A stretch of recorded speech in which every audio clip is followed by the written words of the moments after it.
From the garage that sparked the global self-care movement, welcome to the Human Garage Experience, a podcast where we have unfiltered conversations on self-healing, consciousness, and optimizing your life with fascinating individuals changing the status quo.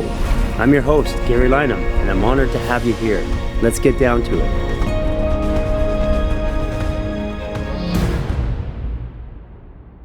Yeah, I've got a lot of perfectionism in me, but that was more learned from parents that, struggle with it themselves. Generational trauma is so crazy, guys. Yes. It's so crazy.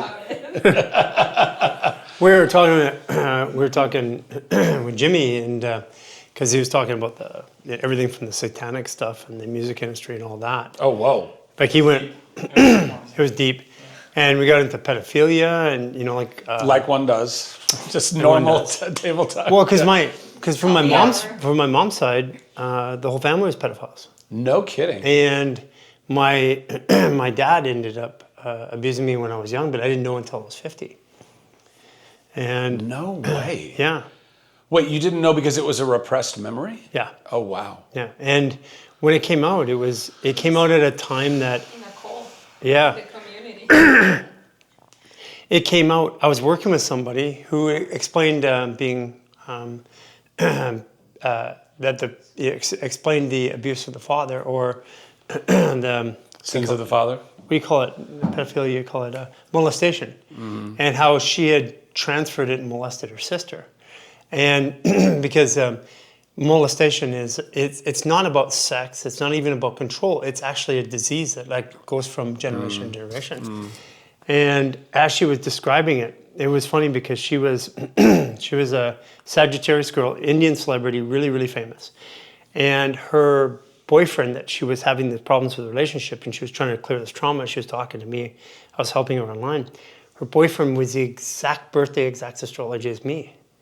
It was just a weird thing. And then she talks to me about the situation, and then flash. And I had these feelings, but I never really was able to ground a feeling out. And there was a couple of times I had a question, but then it all just came back in a flash. And then I went to my older sister who raised me, and at that time it started hitting her when I told her that. Then it also linked back to why my older brother who raised me hated my father so much, and part of it was he committed suicide.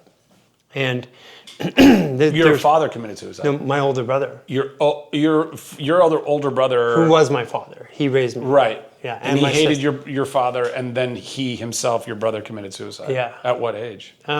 He committed suicide in 60, but but he also had a child that died. But there was this anger that he had towards my father that seemed unfounded, that I didn't understand. And then after I started putting together all the pieces, and I had some stuff from my mother that she'd written after she'd died, and that I had access to, and I was able to start to piece it together. And I talked to my sister about it, and she goes, I don't know, I now remember not feeling comfortable around my father, always wearing, so my sister even today will not show her legs. She wears skirts to the floor. And like you were saying, generational. So this all came out with Jimmy in the conversation we just had. We were just talking about how it is in the industry, the music industry, the film industry, what part he played in it. And it was intense. The conversation, we were like... Well, it's all the symbolism, the programming, the black magic, dark stuff that they do in order to manifest and create things. It was. I was shaking. I don't know. It's interesting because what are you laughing about? Your face is so the face. I'm very demonstrative. It's strange because all of it, I fully believe all of that, and yet in the 25 years that I've been working in the industry, I have not seen any of it. Now, I think that was 100% God's protection and providence in my life. I believe that was God really... I mean, as soon as I moved to LA, I immediately had a wonderful community of other spiritual believers, mainly Christians. We met in Bible studies and churches and stuff, and because that was the kind of spiritual lineage that I came up through, was growing up kind of non-denominational, spirit-filled Christian. And so, but immediately I moved to LA and we had this incredible community. And in a lot of ways, I think, had I not had that, like a lot of people come to LA, they have a hard time in LA because they can't find just a solid, grounded community, whether they're Christian or otherwise. Like, are you spending your time regularly with people that are, decent human beings with integrity, that are at least holding some kind of moral structure or fabric in their lives?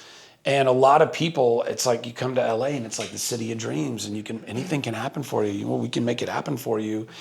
And I don't think I ever would have gone down those roads, because I've just always had any of us are absolutely capable of being bamboozled. I mean, we've learned that over and over and over again. We'll talk about some of that stuff today, I'm sure. But I don't think I ever would have been pulled into all of that, because I just have always felt this deep, deep, deep, deep connection to the light, and like conviction to fight for the light.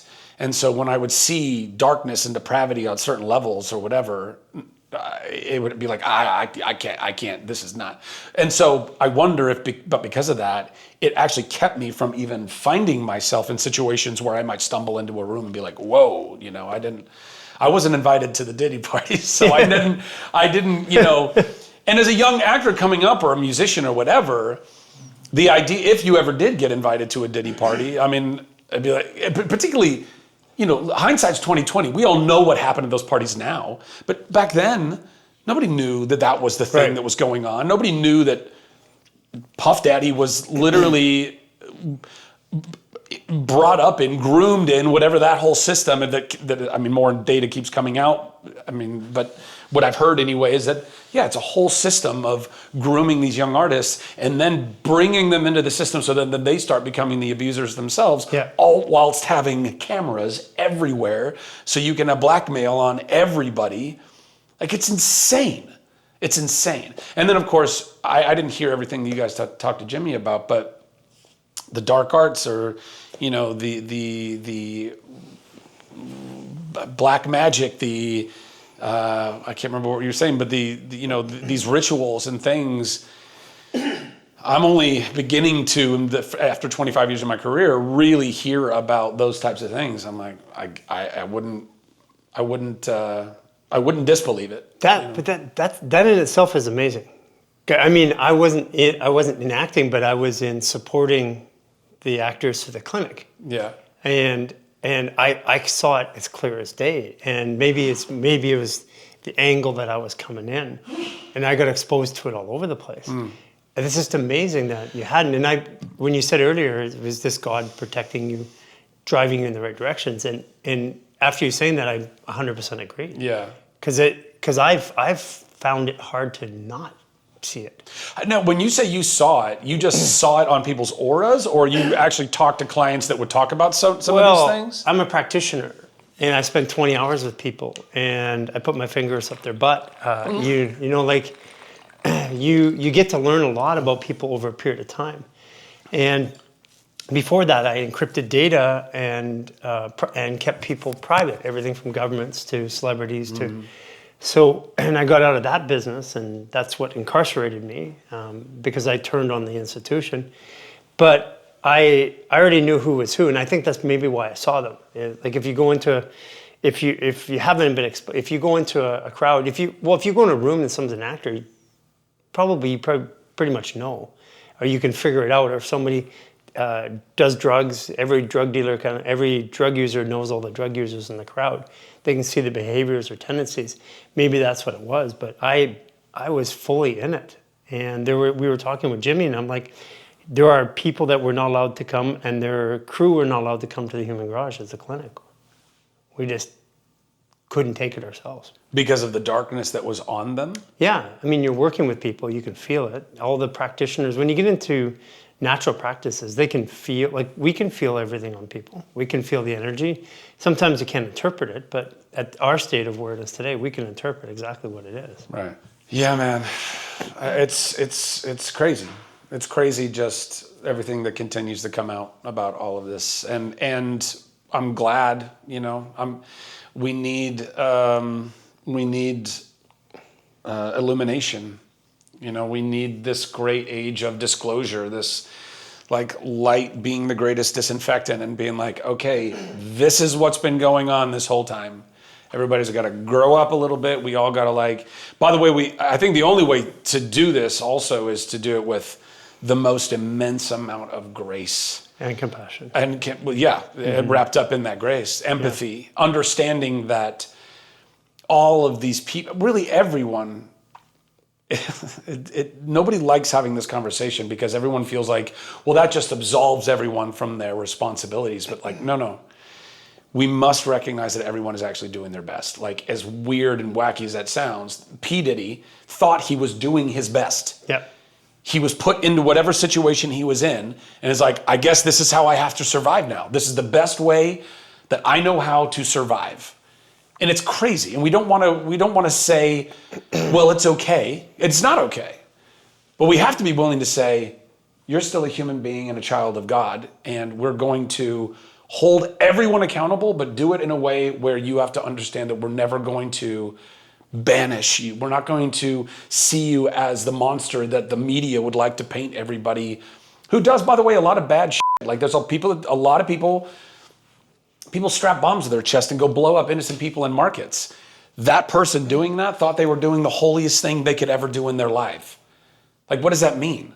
It doesn't absolve them from doing that, but we have to understand that that was a 5-year-old child being groomed into doing that heinous act at some point in their life. And if we can acknowledge that and that farthest end of the spectrum, literally suicide bombing other people to death, then we have to be able to look back to the rest of the spectrum and see all of the pedophilia and all of the horrible that's been going on for so long, really probably since the beginning of Hollywood. I mean, if you go back and listen to a lot of, there was this really, really wacky interview that Shirley Temple. Oh yeah, Shirley Temple. Yeah. Shirley Temple's Well, that mom. was Shirley Temple. Yeah, Shirley Temple. But again, way back in the day, Shirley Temple and her mom went to MGM or something. They got called into Louis B. Mayer's office. I can't. You'd have to pull up the actual interview. But it was on a talk show. She talks about this. Either her mom or it was Shirley, maybe later in her life. And she's like, she and her mom go to the office. Louis or whoever was the head of the studio at the time, they're like, Mom, you go with this person into this other office, and I'm going to have a meeting here with Shirley. And dude straight up just starts getting naked and pulls his junk out. And by the way, while all this is happening, Shirley Temple is a child. She starts laughing because she doesn't even know, she had never even seen a penis before. And so she starts laughing. And the guy, his pride gets all messed up. And then he's like, oh, and he puts his clothes back on and he tells her to leave the room. And then she meets back up with her mom and they're in the car or whatever driving away. And Shirley tells her mom about what happened. Her mom goes, this other guy tried to, got naked in the office that he brought me into when we got separated. This sexual depravity that it's been a part of the fabric of Hollywood since the beginning, the very beginning. And that just goes beyond because it's just power, right? It's what if emperors and kings, literally for millennia, what have they been doing? Why is it that you hear so many stories about these massively powerful emperors and kings that were all pedophiles? Well, it's because they got their rocks off so much with all of the women. They could have any woman they wanted. They could go to some surfer, some peon and be like, I'm taking your wife for the night. You had no recourse. They could just do whatever they want. And they're like, well, that's not getting me off anymore. Now so I got to push the envelope more and more and more and more and more. And that's what we're seeing. I think we've been seeing it forever. Pedophilia, we were talking earlier, it was a practice and it went through the ages of time and it became unsavory at some point in time, so all the pedophiles went into the church and the Catholic Church, and that's why the Catholic Church was sued, but that's where they hid. That's actually part of the history, the lineage. That's why it came out with all the altar boys and stuff like that. So all of the pedophilia, back to the Greeks and all that stuff, all of that. It was practiced. It was an accepted practice. Yeah. Yeah. And then they went into the church. Yeah. Because you have a constant inventory. Yeah. and you have protection. Yeah. And they did. They protected him all the way up until like 20 years 20 ago, years and then ago, yeah. and then the lawsuits started coming out. But even then, the lawsuit would come out, and they would just take and move the priest to Yeah. another area. Yeah. Oh man. So All right, what other Yeah. light That topics was do we a want to very talk? light topic. Yeah. The programming, I think, is really what we're getting at. You know, and even we talked to a government mind control expert, and you know, you can Wait, which one? What was his name? Marcel Klein. Marcel Klein. Okay, I don't know. He's that. local here, but He's just a like hypnotist. he put Garry out in like 2 seconds. Oh wow, really? Yeah, it was like boom, out. Boom, out. I didn't believe. Well, I mean, I believed it, but at the same time, when you see it in person, Yeah. somebody you know just go out like that, it's pretty wild. And you don't remember any of it? No, I remember it all, but Aaron doesn't. And I have this weird thing because I've been hypnotized before, and I'm conscious of it, but I'm not like physical control of the body's gone, but Yeah. I'm consciously aware. It's Interesting. bizarre. Yeah. But it was interesting to talk to a guy like that because talking to someone who's in music, talking to someone who's in acting, talking to somebody who's in hypnotism, it's all about programming. And you know, he's programming people at the highest level and talking about how you can create new identities in people. And so the programming has been like a really big thing that we've been focused on too. Is programming people that they can heal themselves. Yeah. So when you're acting or like you're in a role, when they present a role to you or when you apply for it, are you mindful of what message that movie or show is delivering? I mean, to the best of my ability. Yeah. Like yes, I mean, anytime a new job pops up, it starts with reading the script, and I think I have a pretty good idea of what scripts mean on their whatever their deeper level is upon reading them. But then, of course, you've got so many other factors. You've got the director has an idea of what they want that movie to be. Every actor has an idea of what they want that movie to be, which is part of the reason why it's so important to have a really like strong, good communicative director that has a clear vision and knows how to explain that vision to everyone. I think this is getting a little tangential, but I'll come back. I think part of the reason why we have a lot of movies, you might watch a movie and there's like little bits and pieces of it that you like, but overall it just kind of is like, all right, it was okay, whatever. One of the biggest reasons why is because of if you don't have the right leaders, director specifically, but also producers, you know, if you don't have the right leaders who are all on the same page, really busting their butt, taking care of their cast and their crew, and have a really good idea of what this movie is supposed to be and how to communicate that, well, then it just ends up being this mishmash of, if you have 10 actors, we are all human beings that have a different idea of the tone of whatever we're saying is. Some actors are like, oh, I feel like this is a really, really subdued drama. And other actors might be like, this feels like way more upbeat and there's more animation to this scene. And you could have these people that are like, you're in two different movies right now. So having a director really understand the material and then communicate that material, and therefore, the energy of it. What does it mean? What does it stand for? Mm-hmm. What is the message of it? That's all imperative. But there's editors, there's producers, there's executives, there's all these people that get their fingers in that pie, and so sometimes I might have an idea of what it is that we're making. Typically the message isn't altered too much. Even if the movie doesn't turn out to be as good as I think it could have been, the message is still pretty much the same, right? Mm-hmm. Unless you do a significant rewrite on a script and all of a sudden this person's motivation went from this to this, and now you're saying a whole different thing about why they make the decisions that they do. Typically, you know what you're putting out there, and it's important. I mean, to me, it's important. Well, if you're taking on a role for, let's say, months or even years, depending on the series or the show, like what does that do to you? Because you have to step into that personality as much as you possibly can for a period of time. Does that change you? Like, do you find after a role that you start saying things differently or acting differently or doing things differently? And your body, like how it affects your body also. I'm sure all of these things are true. I would say that most of the roles that I've gotten, maybe all of them, I mean, depending on how kind of woo-woo you want to get about it. But I mean, heck, we're in the room of woo. The woo room. The woo room. Should be our name of our podcast. Yeah. No, I've already got that copyright. Okay. So yeah, we'll talk about it.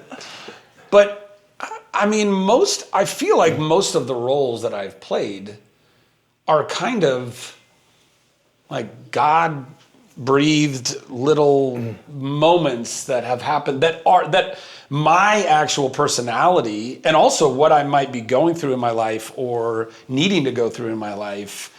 There's been this incredible amount of synchronicity in all of that. Mm-hmm. I might go, play a role where the life lesson for that character in that time, in that story is exactly the kind of thing I'm like, oh man, I suppose this is kind of resonating with me right now. Or something that I have already gone through and I have a perspective on that I think I can share through that character into that piece.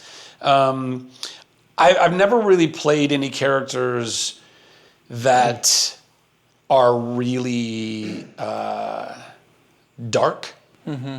So I don't know, like I know that there's actors that have gone and taken on, like the guy who... Like the Exorcist, like the ones that or like the guy, he's an incredible actor. I can't remember his name right now, but he played Jeffrey Dahmer in the limited series that they did on Netflix, I think, or Max, I can't remember, but recently there was a limited series about Jeffrey Dahmer, about the whole thing, and he plays Dahmer. And I remember I watched like the first couple episodes, and it was so, even just as a viewer, you're watching this and it's so dark. It's so, if you're a sensitive energy, it's like, man, this is a lot. Or if you're sensitive to energy, that guy had to be that character, that real human being who, I mean, that level of depravity, that level of loss, that level of darkness, I don't know what it's like to have to metabolize that on a regular basis. I've never been in that position.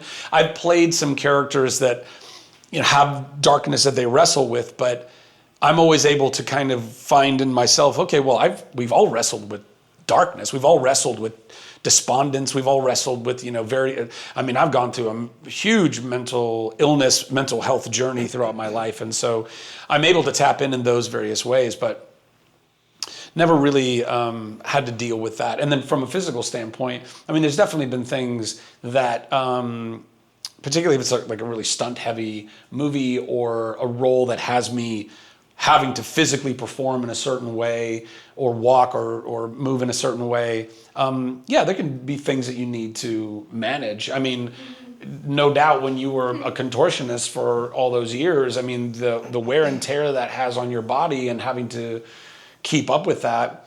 I played this former NFL quarterback, Kurt Warner, in this movie American Underdog, and I grew up throwing a lot of baseballs, but and some footballs here and there, but I didn't really grow up throwing footballs. I got this like month and a half quarterback crash course in learning how to be an NFL, not just an NFL quarterback, but a Hall of Fame NFL quarterback at that. And I think I did pretty good. But I was 40 years old when I was playing that role. And I had already had stem cell injections into my shoulders because I had like shredded all of my tendons in here, like my rotator and my bicep and my, labrum, like it was all gone. So I had some stem cells. It got better. I was like, okay, I can put my shirt on without pain. Like, that's great. But then I was throwing dozens of footballs every day for a few months, and my shoulder was wrecked after that. If you're feeling stuck, you're dealing with trauma, stress, and tension in your body, and you're ready for a full reset, we created the 28-Day Life Reset to teach you everything that you need to heal yourself. We have people all around the world healing themselves from Parkinson's disease, dementia, scoliosis, autoimmune, anxiety, stress, chronic health issues. We created this program. It's 15 minutes a day of fascial maneuvers every day for 28 days so that you can finally start to take care of your body again. If you want to join the 28-Day Life Reset, you can find it in the link of the show notes below. But I mean more like from the aspect of the programming the body. Like we see the body, when you repeat certain affirmation or use certain language or put the body in certain positions, a change. So like when you're telling yourself certain things, even if it's as a character, you're still hearing them, you're still receiving them. Sure. Yeah. That at certain point, the body, the posture, the people change. Yeah. I have a clinical experience, so I'll give you two. Anatol Yosef, who played Boardwalk Empire. So he would come to me after every season, and then through various roles. Played a dark role, a sinister role. His body was completely beat up at the end of the season. Needed a lot of work. Played a good role in theater. He'd come, and there'd virtually be nothing.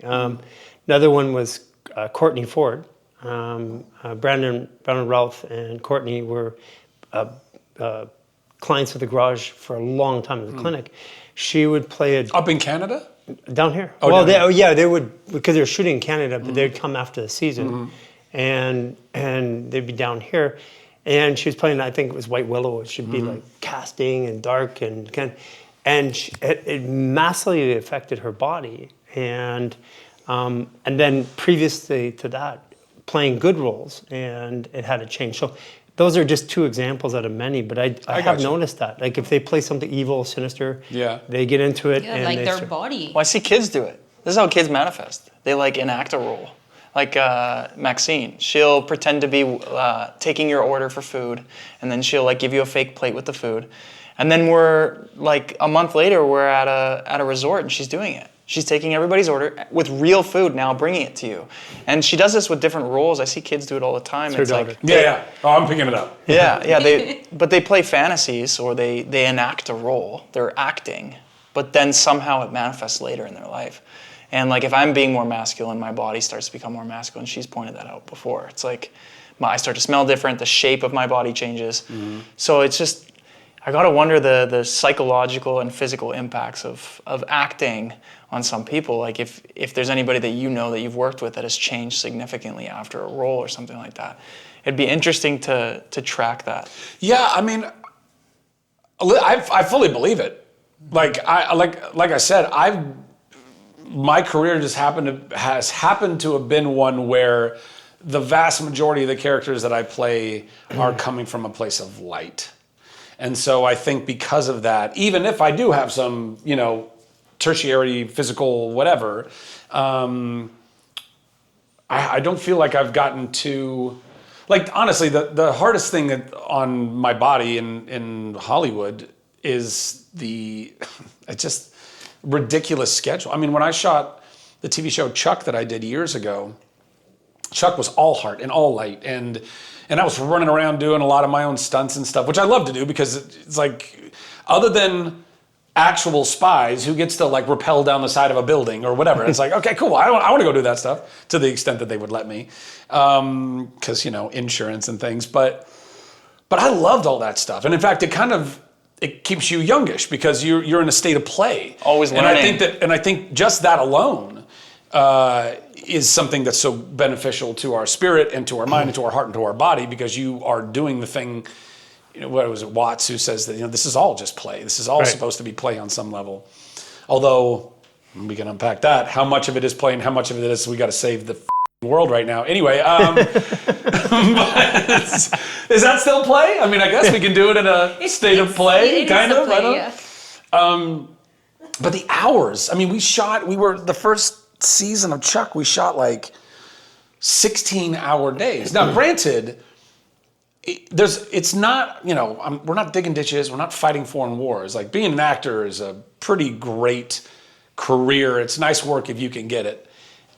In so many different ways. But as we've been talking about, it's a super broken industry with so much darkness, so much corruption, so much ego that's just driving everything, not valuing the artists, not valuing their art, and not valuing the audience downstream because of that. There's so many issues with Hollywood. But the schedule, the way that, you're standing around, you're sitting around, you're eating a lot of food that's on set that's probably not, now we're learning so much more about processed food. I mean, the amount of processed food that's on any given set. And your circadian clock is totally hosed because if you're working 16 hours, and then by the way, they got to give you like a 12-hour turnaround per the guild rules, but they can force that a few times a week, so you can then get a 10-hour turnaround. But let's just hold it at 12. If I shoot Monday, my call time's 6 a.m. and they work me for 16 hours, I mean, what are you looking at that point? You're already at like midnight or something, right?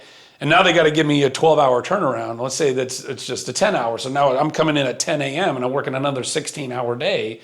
Well, now you're into the next day. By the time we got to Friday, I mean, however you slice it, it wasn't always a 16-hour day, but like, however you sliced it, we were working where the first season specifically on Chuck, and I've done this on plenty of other projects too, depending on the schedule. But we would work until Friday, which is what we lovingly call in our industry when you work so late through Friday night that you're basically getting off work while the sun's coming up on Saturday morning. Sure. That is now where you've left your circadian clock, and now you've got to try and get back on to wake up at 6 a.m. on Monday morning to go start that whole process again.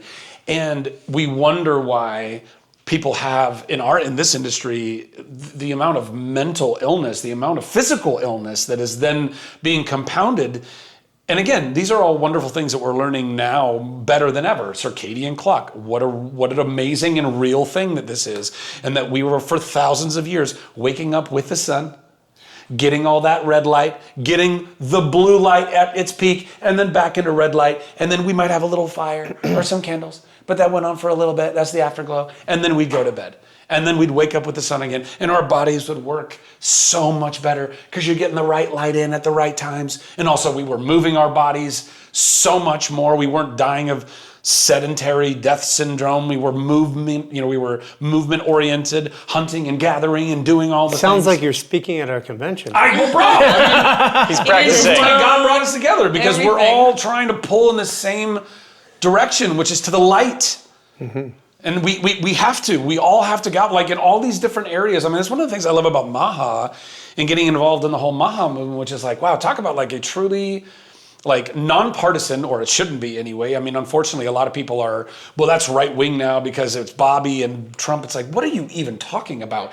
It is making America healthy again. How can you be against that? How could you not want to pull in that direction? But anyway, there's so many wonderful people that are associated in all that, and so many other wonderful people that I know you guys are associated in all that and peripherally. But it's all, I mean, I feel it. I think you guys feel it. Like it's happening because it has to happen. It has to happen. And also all of these other things that are, this is, by the way, I'm verbose and tangential, as you've probably already recognized, so just butt in whenever you want. But it doesn't surprise me at all that all of these things about Hollywood, about our government, about all these things are being disclosed simultaneously. UAPs and UFOs and all of that, and what we're learning about that. What we're learning about, have you guys listened to the telepathy tapes? Have you listened to the podcast of the telepathy tape? Oh my God. Guys!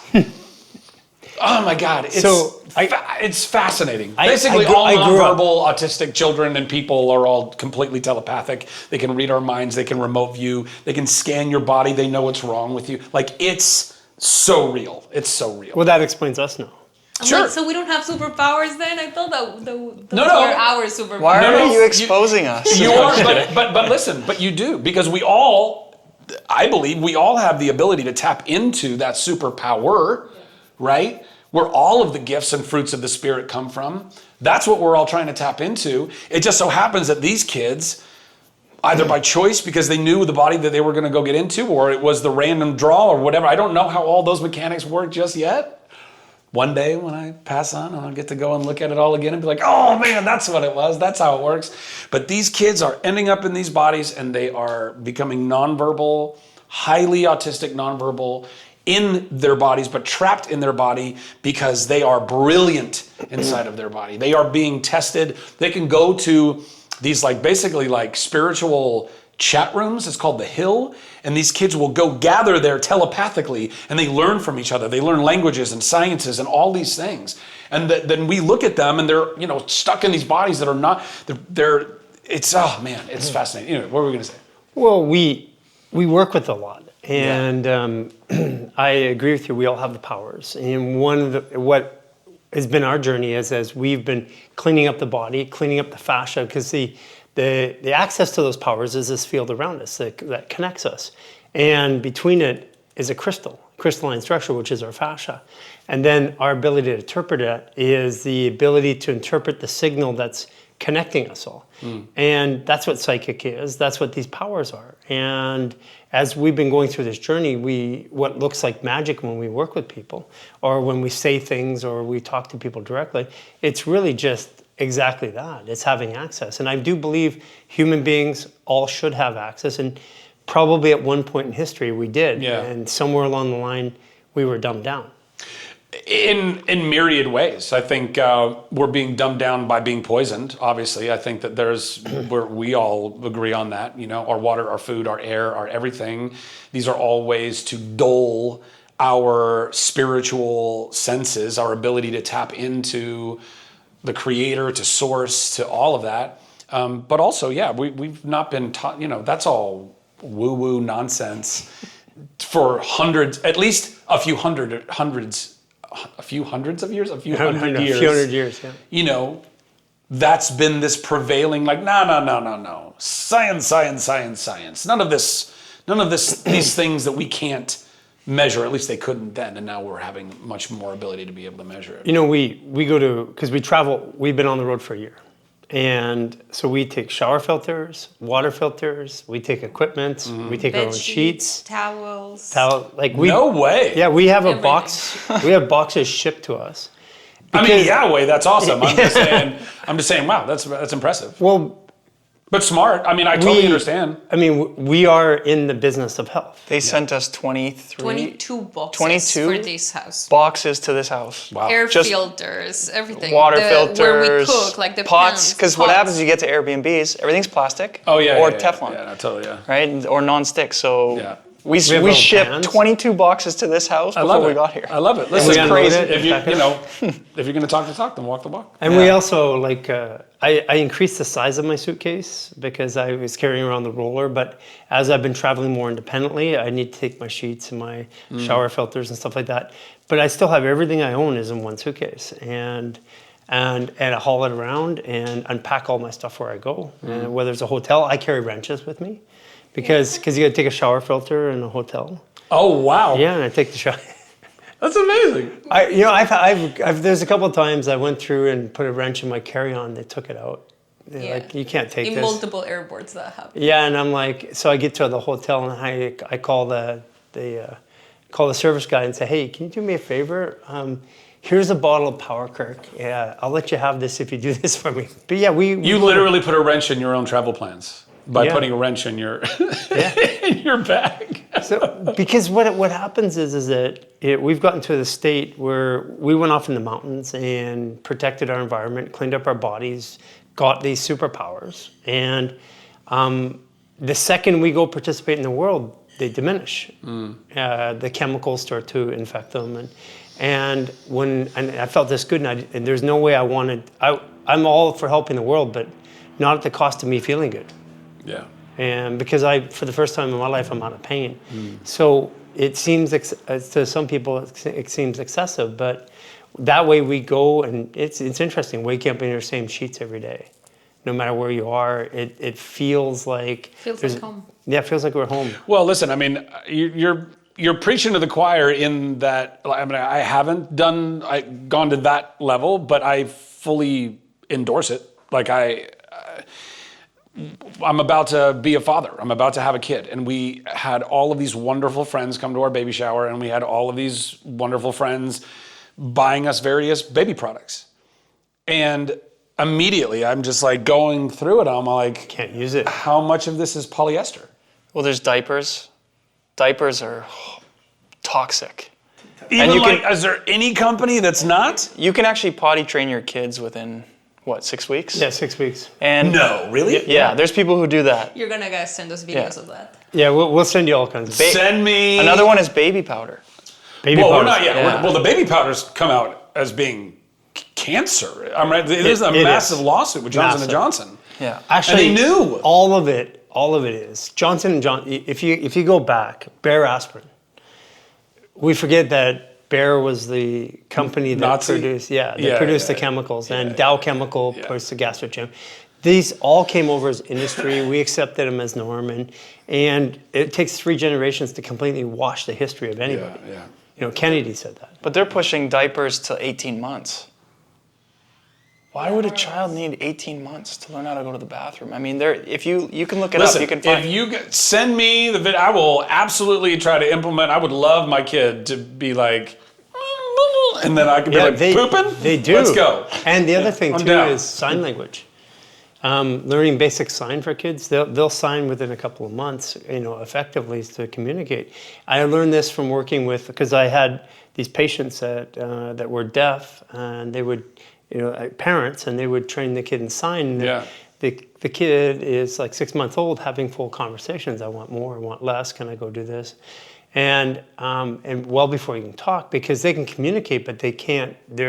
It's their vocal centers. Yeah. They don't have control over it yet. Yeah. And Even the tone of their cry means something different. Mm-hmm. Some mean they're hungry, some mean they're uncomfortable. Yeah. It's a whole language. I mean, mothers used to naturally, intuitively know. Yeah. But I feel like even doing ultrasounds when the mom's pregnant can damage the baby. Yeah. And so like these are all things, because what happened is the mother used to be naturally in tune with the baby and knew if something was right or wrong. Yeah. Then what happened is it's like, no, we have to check all the time.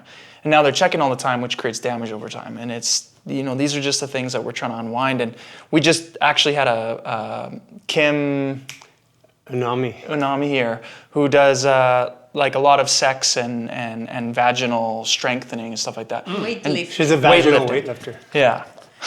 So we just had her here yesterday, but Come again? A vaginal weightlifter? Like basically lifts weights with her vagina. Yes. Yeah. And so she's like a Kegel master, basically. Yes. Yeah. But she's into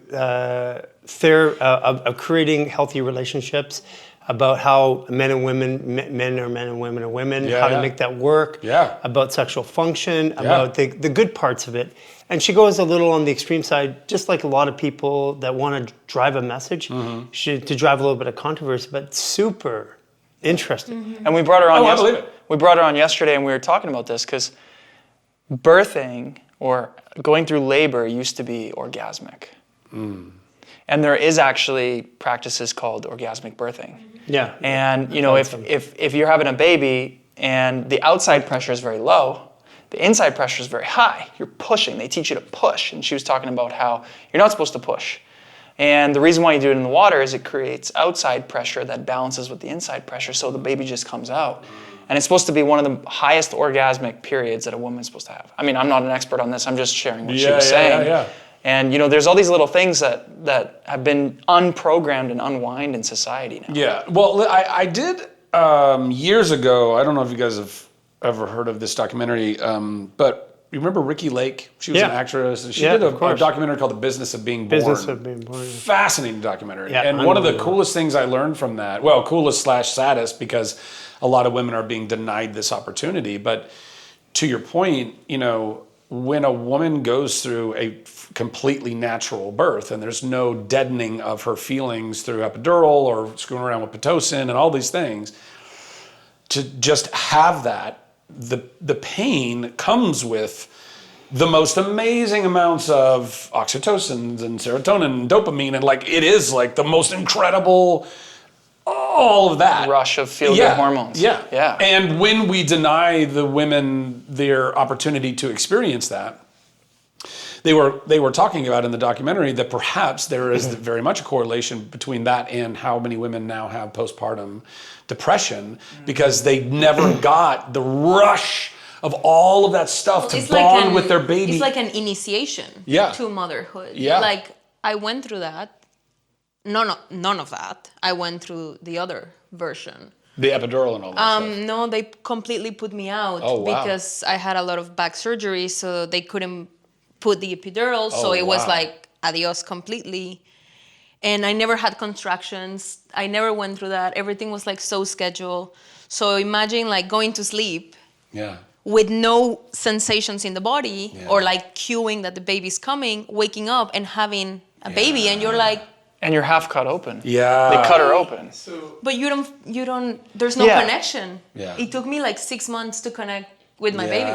There's a natural process. Oh, man. Yeah, it was There's a real natural process that Like you've seen us do C-sections online, where we take the baby and when we relieve the C-section pressure, instantaneously all the emotions come back from the baby, and we've recorded this dozens and dozens of times.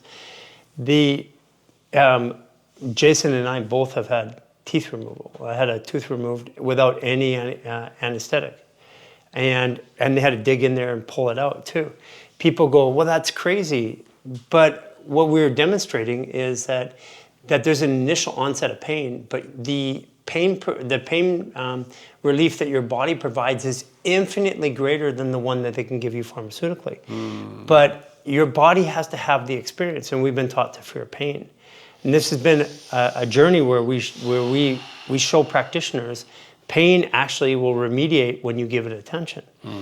And all of these things, the natural connection with a woman, these are all parts of it. And it is connected to postpartum. And C-sections are also connected to ADD, ADHD. They're connected to anxiety, depression, the highest amounts.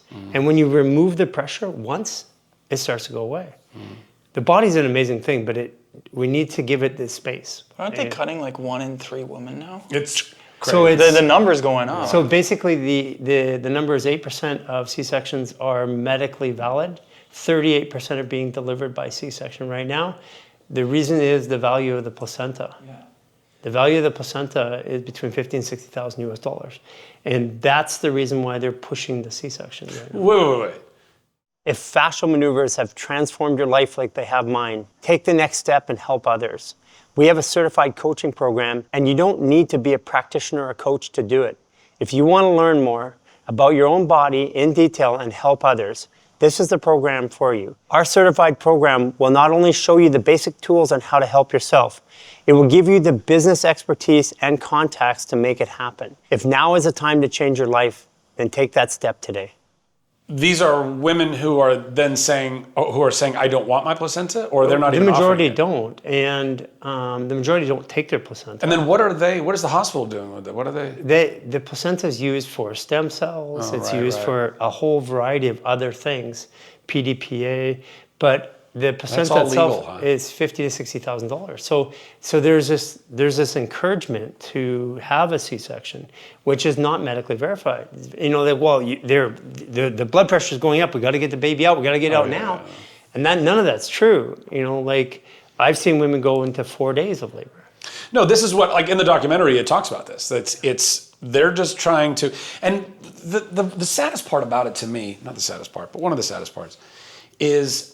And this is indicative of like all of our broken systems. You have a lot of really good, well-meaning professionals that work in these hospitals that think they're doing the right thing. They're doing their highest calling. They're helping women give birth, not realizing that they have been programmed by whatever the medical journals that are above them or the doctors that are above them that got programmed by those medical journals that are corrupted by special interests at the top. And so all of these doctors don't even realize that they're actually doing these patients a disservice by forcing them into this just machine. Like, we want to get you in and out of this bed as quickly as possible.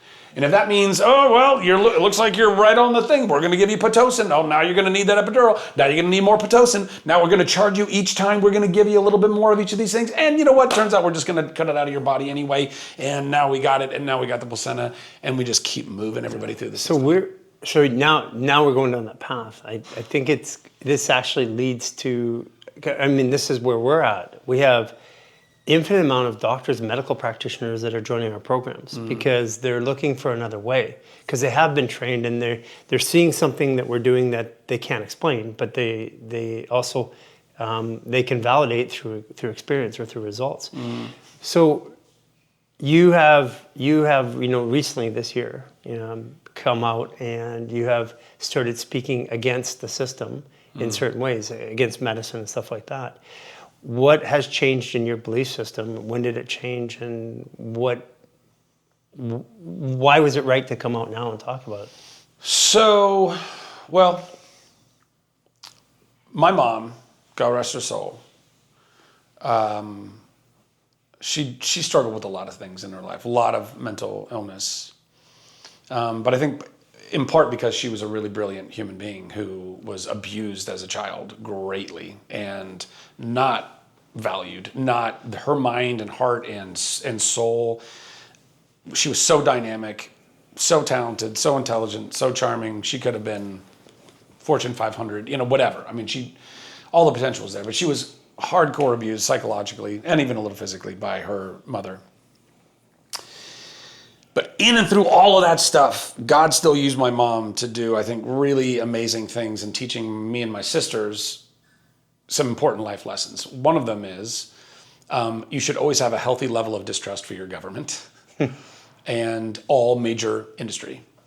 Absolute power corrupts absolutely. And this is fact. And this is what we are seeing played out just across the board, I think, in the world, in our country and in the world.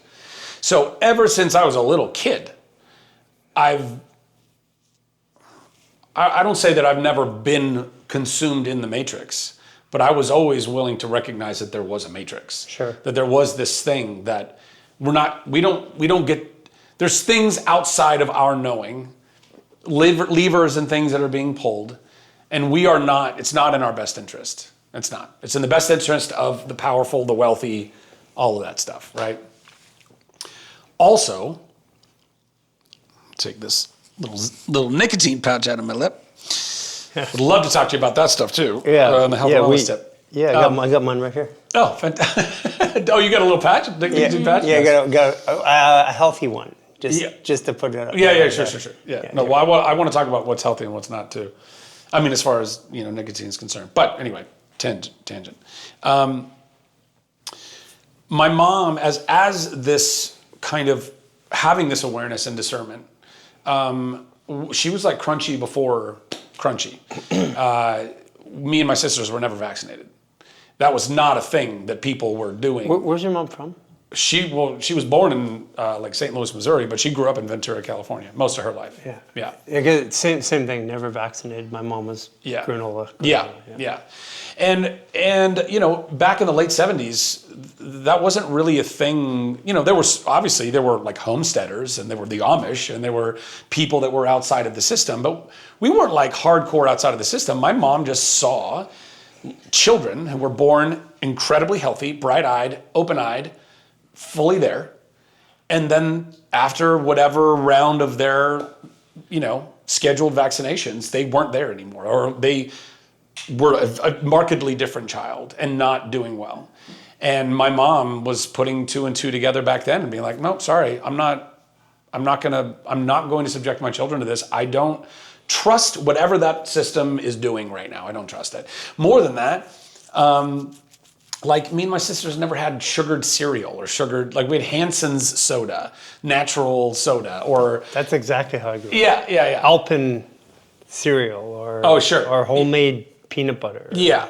Like, so my mom, even saw that the amount of sugar was going through the roof, and looking at kids, friends of mine or friends of my sisters that were just, getting strung out like little dope heads because you're just eating candy constantly and crashing and having horrible behavioral issues and whatever it was. And so anyway, I say all that to just set the stage of this has always been who I am, who I've been, what I've been aware of and what I've been fighting for. On some level, it's always been inside of me. When it comes to politics, listen, Hollywood is and predominantly has always been a pretty left-leaning town, right? Yeah. I've never judged any of my left-leaning friends, liberal friends, for any of their positions. I might vehemently disagree with what they believe in or who they're voting for or whatever, but never would I ever allow that to be something like, well, you're less of a human being and I'm not going to have a relationship with you anymore. But, and also I tried to live as honest as I could as a human being, navigating all of those waters, knowing that being a conservative is not that, that could you could end up becoming a persona non grata if you take that too far, if you talk about that stuff too much.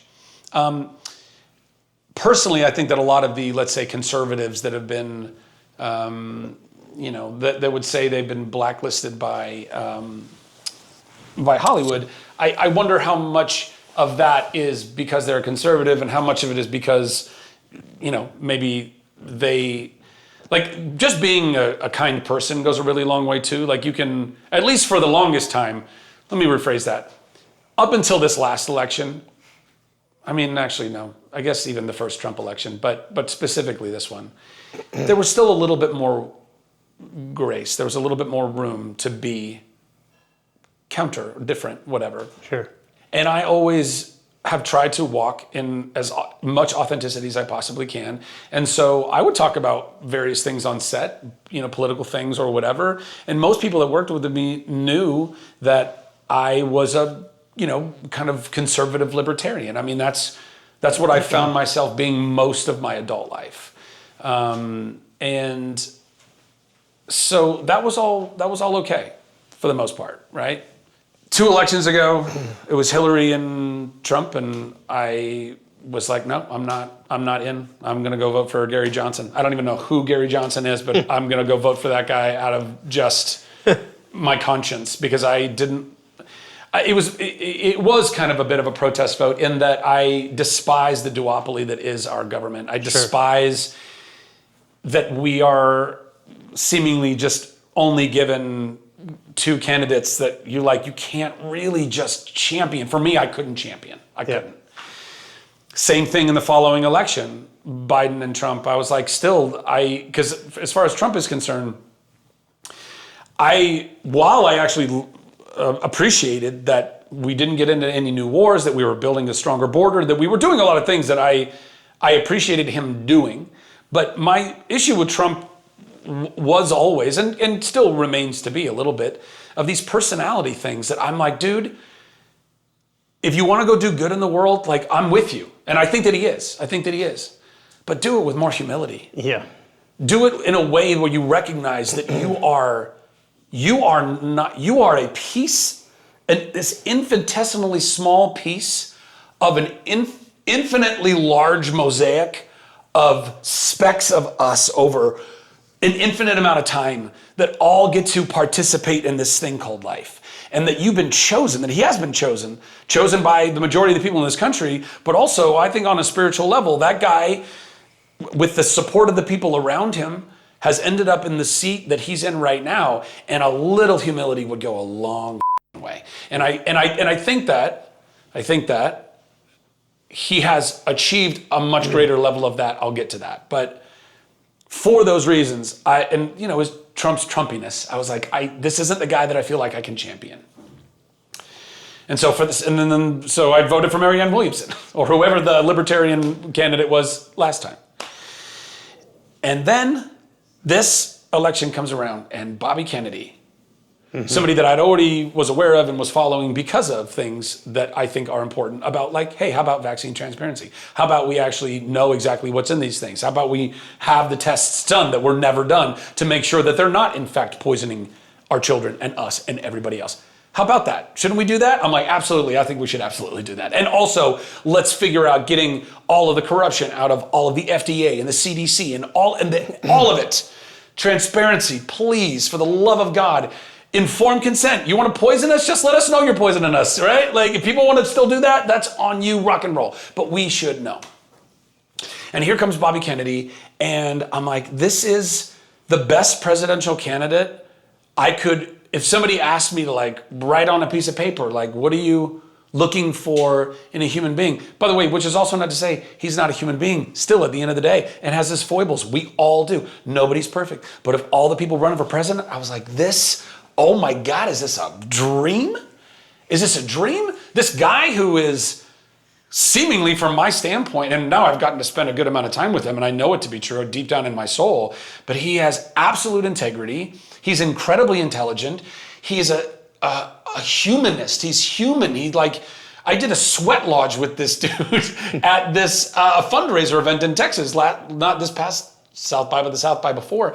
Like, I can't think of any other person running for president that would actually go and sit for 2 hours in a proper traditional sweat lodge where you're like having a death and rebirth. And he was in it. And he's strong and he's healthy and he takes care of himself. I'm like, and he's articulate. Yes, he suffers from that crazy thing that's going on with his vocal cords, and that is a bummer, and it's something that really, like, small people wanted to make an issue about who he was or whatever, which is so dumb. But I was like, this is the guy. I'm all in on Bobby Kennedy. Let's go. And then the Democratic Party made that basically impossible for him to even really have a chance. If they would have nominated him, I think he actually would have won. I think the Democrats would be in the White House right now. But he wasn't a puppet. He was never going to be a puppet. And they needed a puppet. By the way, both parties operate with a lot of puppets. Trump happens to be this maverick outlier that wasn't a career politician, and the rhinos and the really corrupt Republicans, because there are guys, right? Yes. This isn't Democrats or Republicans. It's on both sides. This is establishment corruption and non-establishment, mavericks that are trying to solve this corruption, right? So this isn't left and right. This is deep-rooted, corruption and greed and everything in the tops of both of these parties. But anyway, Bobby was struggling, and I knew because I was stumping for him on his campaign. I was making tweets, and I was going to go do an appearance at a thing and a fundraiser and all this stuff. And I'm talking to the campaign, and they keep kind of pushing this event. I'm like, what's going on? And we're like, we don't know, because we're like in all these lawsuits. The Democratic Party is suing Bobby to keep him off of the ballot in all of these states. I'm like, what the is going on? While they very undemocratically just elect Kamala to go be their nominee. I'm like, this is so insane. It's all so insane. And then what I call miracle in Butler happened when President Trump, looking at some stats on a board, just happens to move his head just enough for a bullet to miss his brain. And that led to this cascade, which was, okay, the guy that I'm all in for is now talking to this guy, and they have come to the table as a unity party with Tulsi Gabbard and Elon and JD Vance and all of this dream team, and that's all going to be associated to this guy, Donald Trump, who we will all be stumping for. Do I have the stomach to go do this thing that I didn't do the last couple of elections? And I talked to Bobby and I talked to Tulsi, and I said, I need you to tell me that he's for real. Because I don't know Donald Trump. I still have never met him. Again, I've appreciated a lot of the things he did in his first term. There were other things, like how the pandemic was handled, that I don't appreciate. But I also don't blame him, because I think that he was kind of the idiot in that situation, sure. Obviously, right? Other people were pulling those strings, as we know. But still, I don't want a dude who's I didn't want him to be that out of touch in that moment. I wanted him to be able to hold up against the Fauci pushing him on all these things and be like, hang on a second, no, we should be exploring ivermectin and hydroxychloroquine. I'm not just going to take this. We're going to go listen to these other scientists, these other doctors, and let's go really get to the bottom of it. That fight didn't happen, and that bummed me out. But Bobby and Tulsi are like, he's the real deal. He's the real deal. Yes, he's got all these things, and we all do. We've all got these other things that are around us that people might like or not like or whatever it is, but he's the real deal, and this will mean the change. This team will mean the change that we all desperately need in our government. And so then Tulsi asked me to go and do a town hall where I interviewed she and Bobby that was on the Trump campaign. And was at the rescue? No, it was right before that. Oh, right before we were in Dearborn, Michigan. So I went and met them in Dearborn. It was one of the stops on the campaign. And I went and interviewed the two of them in front of an audience. But in doing that, and I knew I'm crossing the Rubicon. There's no coming back from this, You took a lot of heat. Oh yeah, I still take heat for it. I got a message from you once. It was like, hey, if you got any extra prayers, and I took my time there because I felt you. I really did feel you there, and developing a deep connection to you over this time. And I mean, I'm getting a little emotional about it right now. So am I. Yeah, I appreciate it. Yeah, because I could feel you going through it, and it's crazy because when there's a system out there, and when you stand against that system, in whichever way you stand against that system, it comes at you really hard. Yeah. Yeah, the darkness is real. The darkness is really real. And, you know, you guys are talking to Jimmy about just one part of how that darkness manifests in this industry, or not just one part, but I mean that particular angle of how darkness manifests in this industry and in this world. But it's really weird. Like every time I've ever made a vocal stance and questioned the narrative, social media, it's fascinating. Like it'd be really interesting what the world would be right now without our ability to put things out into the world, and then the world's ability to either positively engage with that or try to destroy you with it. And it's a double-edged sword. It is what it is. It is ironically the greatest source of mental illness and also the greatest resource for mental health that's ever been created. It's fascinating, the paradox of it, but I feel it in my body before the messages even start rolling in. Mm-hmm. Yeah, I remember seeing you on a live. Yeah. Because we talked, and then we were like, oh, maybe we'll show some of the stuff we talked about, maybe not, because we were kind of on the fence, right? Yeah. And then I saw you on a live, and I sent it to them. I'm like, he's doing it. Like, that was the moment you made that stand, and then I think like a week or two later, you reached out. And because I knew like what that means when we go out publicly and start to share these things. And we've had conversations about this for a lot of different things that we talk about, because the backlash it really tests you physically, emotionally, mentally. We get, in a different way. Our life has been, we use social media as a way to gain awareness. Yeah. And now even like this conversation is we're bridging past social media. We're taking on to streaming platforms. There's documentaries being done about us right now. We're moving out of the social media into the mainstream, and part of it is that we've stood against so many things, even right down to when I had the banks shutting me down in 2019, my clinics, turning me off, tax, medical boards, governments, the incarceration. It's been this constant journey of trying to help people, but when somebody takes a stand, and that stand is truthful, there tends to be an equal and opposing backlash. Oh yeah. And for me, the backlash is where I've grown. That's where all my growth has come. Because I had an ego. I was angry at a system, fighting a system. Yeah. I don't consider myself as cultured and well-natured as you. I was like throwing things at people. and I didn't know how to walk a fence. So I learned how to walk a fixed fence from 2020 to 2023, with Jason mostly saying, hey, talking me off of fences. Like, you can't read what, don't buy into what they're saying.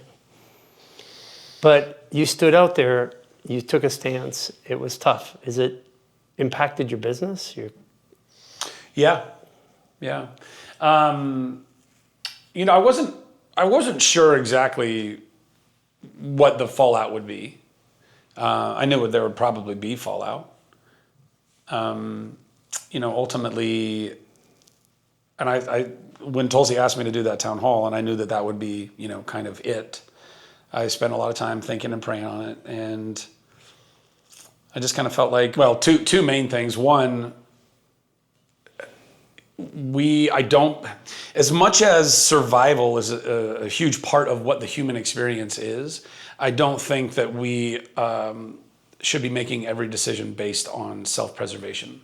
Agreed. Like, I think that there is a higher calling in all of us, or potential in all of us, when we are put into a situation where we sacrifice. And if that meant I had to sacrifice, it might not have been. It might have been like, hey, you know what, turned out like I made the stand that I did, and people were like, you know what, f- it, it's all good. Like, I knew that was probably not going to be the case, but also, weighing it all out, like, let's say I lost my entire acting career, which hasn't happened, thank God. I still have jobs that I'm getting offers for, but they're the main studios. Like, I don't know that they want to work with me right now or ever again. I don't know.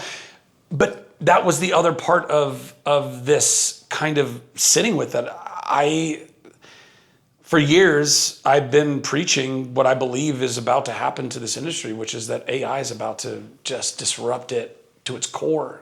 If you're dealing with chronic inflammation, aches, pains in your joints, I use PowerKirk 30. This is a product I take literally everywhere with me. We travel the world all the time, and when you fly, your feet swell, you feel achy and pain in your body in different areas. And I'm not a big believer in using supplements to take responsibility for my entire healing process, but I do use PowerKirk 30 every once in a while when I'm feeling those aches and pains, inflamed, and I just need a little bit of help. So if you've never tried PowerKirk 30, it is the world's strongest anti-inflammatory. One capsule is equivalent to an entire bottle of another product that has curcumin in it. This is a patented product. It is the world's strongest, and I'm super excited to share it with you. You can find the link to PowerKirk 30 in the show notes below. In every industry, by the way, but this is mine. This is my industry, and has been. And for 25 years, I've been dreaming up building this, basically a new type of way of doing life for people who work in the arts and sciences of entertainment. A movie studio, living community that takes care of everyone's needs. A kibbutz on steroids, like I was telling those guys. And you have the space. And I have 75 acres to go and build it. Yeah, I'm starting just outside of Austin, that right? just outside of Austin. But the point is, though, I've been trying to build that, and now finally we're literally starting the raise for the first phase right now, which is such a God-breathed, amazing moment because I've been working toward this for 25 years of my career, but in the last 3 years, what became abundantly clear to me was like, oh man, even though I'm trying to solve for all these other problems in our industry and how broken it is, the biggest break is going to be that AI is going to get so good that they won't need us anymore. The studios, the networks, all of these industries that are all driven by bottom lines and making better margins and pleasing shareholders. So all of a sudden they're going to have this thing that allows them to recreate anything they could ever possibly want. And I know there's a lot of purists that say, I never watched that, or it's never going to get as good. Guys, I hope I'm wrong, but I don't think that I am. The fight's always been there. Even when they went to digital film, they're fighting it. And you go all the way back to all points of technology, computers, cell phones. There's always been a resistance, but you're right. This is going to change everything. It already is. Yeah. It's not, because it's not even just, with going to digital cameras, I mean, that was a format change, that was a medium change, that was a technology change, that was however you want to encase that. That didn't replace the camera operators. Yeah. It didn't replace Unreal Engine, which is the graphics engine that NVIDIA chips kind of comprise, that makes all the special effects and all of the movies that we watch right now, basically, and all the video games and everything else. We're Moore's Law, guys. We're already we're through the curve. We're about to go vertical, and AI is going to it's already exponentially growing, but it'll happen and then the next thing you know, I mean, right now, because I follow all these accounts on social media. Again, this double-edged sword. So I know exactly where we're at. And photorealism is here. Graphics engines of photorealism where you just type in, I want a video that looks and feels and sounds like this. Enter. One of one. Never seen before by anybody else. And then you are the creator of it. How it's going to play on everyone's dopamine systems that we can just make whatever we want, whenever we want. And you get to be the creator. You get to be the movie maker. You're not waiting on anybody else. These things are right about to happen. And so anyway, sorry, it's a long-winded way of saying, I was like, I gotta practice what I preach. If I believe that in fact this is going to be the future, then what am I worried about? Why am I worried that these studios may not want to work with me anymore when I don't even know that they're gonna have jobs available for me in a couple of years anyway? And so I just sat on my hands and I was like a well-meaning German in 1930s Germany who was just hoping that the world didn't go off the rails.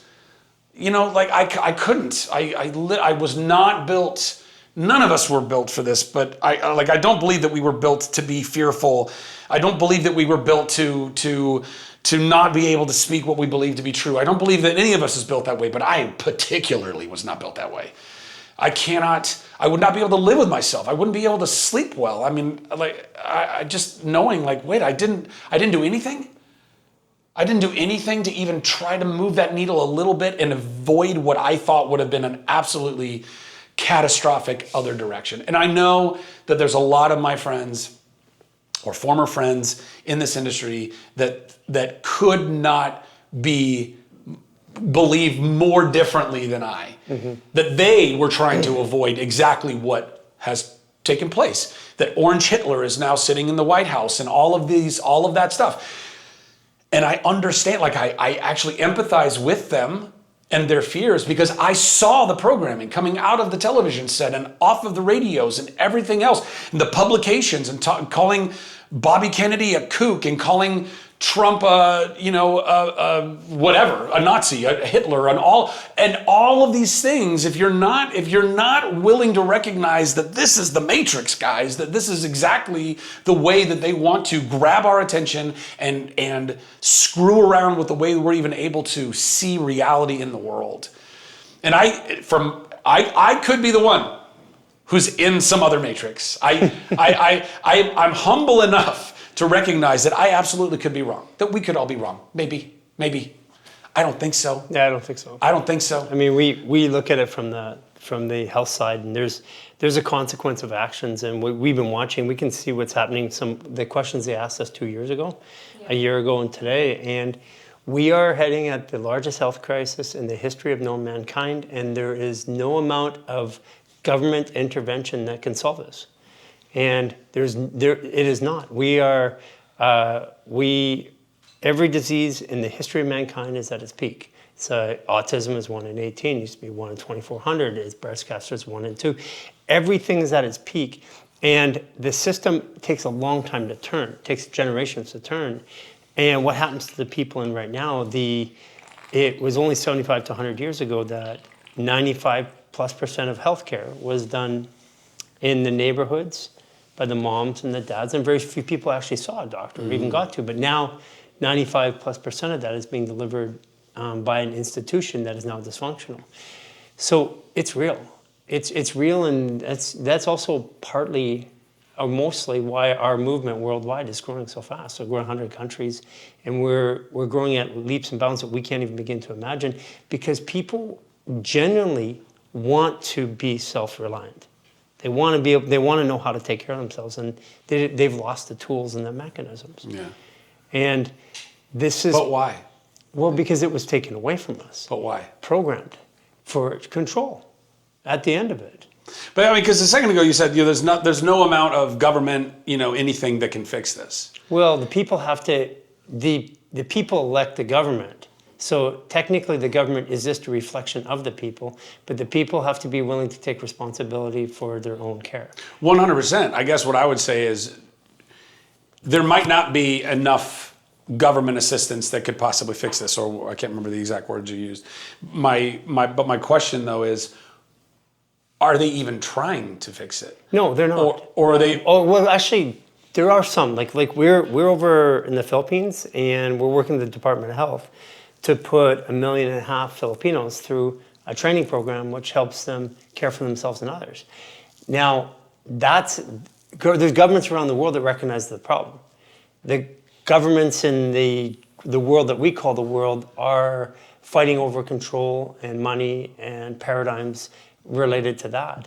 And currently, the people that are victimized are the populace. But there are governments around. Like we can feel it. They're starting to reach out. Like we're going into India, over in Dubai. Dubai is like, no, bring it on. We want this. I still feel if the people change individually, Yes. then their decisions are different, then their buying patterns are different, and then eventually things change. Like if everybody stopped buying that one product because it was toxic, then they would stop making it, right? Mm-hmm. And so I think it's good that people are becoming more aware of chemicals in the environment and making these changes in their food and all that. But there's still a component of self-responsibility that I think is I'm starting to see, like, even if you look at Google Trends, you can look up like organic and natural is going up at its highest it's ever been, right? So we've hit a critical mass where people are starting to be aware of those things, but they're still making decisions of going to Starbucks or buying things that aren't good for them, but then they're rooting for something over here. And it's like, if we all just made the change ourselves, then it doesn't matter what government is ruling or whatever decisions are made at the top level. So that's right, but we got to get people to that. And in order to do that, it's not just a matter of showing them a better way. It's you have to chisel away at the bad programming that they've been getting for so That is exactly it. Yeah. Why is it that semaglutides, Wegovy, and what was the other one? What's the big, you know what I'm talking about? Ozempic. Thank you. Instead of trying to get people to live healthier lives. Yeah. The issue is that the programming is systemic. So, like, for example, we talked about shipping our pans in. Well, the Teflon that you're eating changes the biochemical makeup of your body, which then causes your body to dysregulate the use of chemicals and hormones, which then cause weight. And when I grew up, there was a belief that when something was cleaned by bleach, I actually believed that was clean and healthy. Quite the converse, it's poisonous. So we've been programmed, and the programming is so deep, and that's what, even for ourselves, it's taken us years to remove the layers. Like you said, you don't do all the things, you're aware of them. We've been aware of them for a long time, but not doing them, still making compromises. Like knowing that's water. If I just put my hand in there, all the chemicals that are in that water that I would not ingest or that I do not agree with are in my bloodstream. Well, I take a shower in that. It's the same thing. But we have, bit by bit, been lied to, and we've been led to believe that these compromises are okay. Well, I'll eat it. And this is why currently we deal with a lot of healthy people. In other words, they're doing all the right things, but they're getting sicker and sicker. And the reason why is because it's death by 1,000 cuts. They're not even aware. They're not even conscious. And we weren't either. So it's not a judgment. Right, but 100%. But that's what I'm saying is, in order, it's not just a matter of giving them a better program. You got to deprogram in order to reprogram. That's why I want to talk to a hypnosis. Because they're the best at it. Yeah. Yeah, I mean, we do it all the time. Like when we started saying you could heal yourself, it took 6 months till we met people who said that to us. And we're making a difference now. Yeah. Because we were the only ones saying that literally online publicly 6 years ago. Yeah, I think that the programming is really deep, and I think that the best part about all of this is that people are becoming more aware. Everybody's waking up to what's going on, and I think that's the only way that will make a real change. There's a the saying, it's easier to trick people than to convince them that they've been tricked. So the awareness is the one part. Then what do I do about it? Then the depression, which is a lot of people are in. I don't know what to do, so I don't do anything. And then when the pain of staying the same is greater than the pain of change, general society changes. And we're not quite there, but we predict, and I predicted this in 2019 when I closed my clinic, that change would be next year. And at the end of this year, that pain or that feeling of pain, whether it's P. Diddy and the industry, whether it's the Ozempics and the chemical companies, we're coming to this awareness. And then now they're starting to match the awareness with the way that they feel in their body or they don't feel in their bodies and the lives that they live. That is coming to a peak, and we feel that by the end of this year, we're at that peak. And then next year, we start making decisions about it as a society. Yeah. But it takes time. It does. Absolutely. I think that having Bobby Kennedy leading HHS is going to be hopefully a massive leap. Yes. Are you seeing people like that maybe wouldn't be open to the things that you're talking about? Are you seeing them more open now? Like, are you seeing people change? Oh, yeah. Because like we don't live in the States, so we interact with certain people when we come here. But I'm just curious, like, what are you actually seeing on the ground level here? We live in a bubble. Yeah. I mean, listen, I think that there's always been a solid contingent of human beings that, even if they're not fully awake, right? Mm-hmm. Although who of us is? I don't know. I'm sure there's plenty of things that I'm still sleeping on. But I consider myself to be someone who's reasonably awake, right? Not woke, but awake. Big distinction. And I think that in my life, gauging just people's energies and souls and characters, I think that there are a lot of people who they know deep down like something's not right. And a lot of those people are starting to, the pandemic was it's really interesting that what I believe was something that was absolutely, if not fully designed,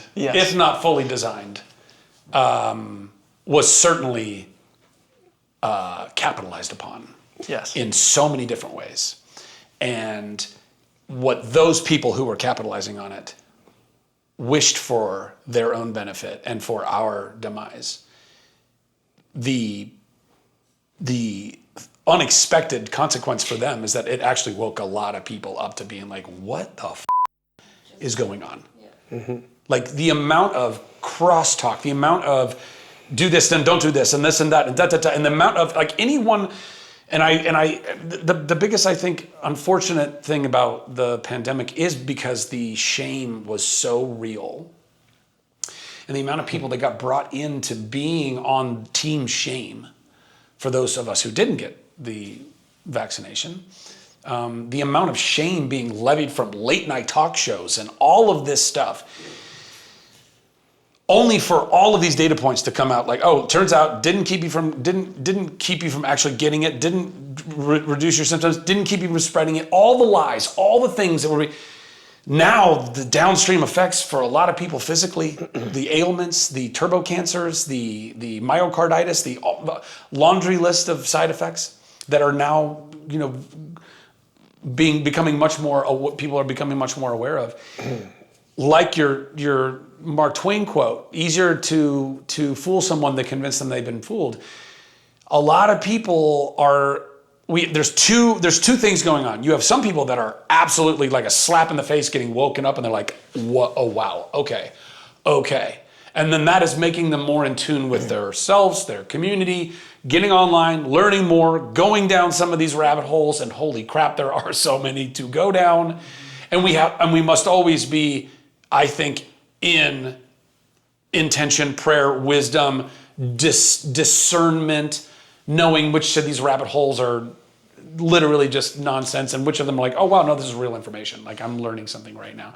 So there's that contingent of people, but also simultaneously, you have a lot of people that got hooked into the charade that was the pandemic and went full speed into it.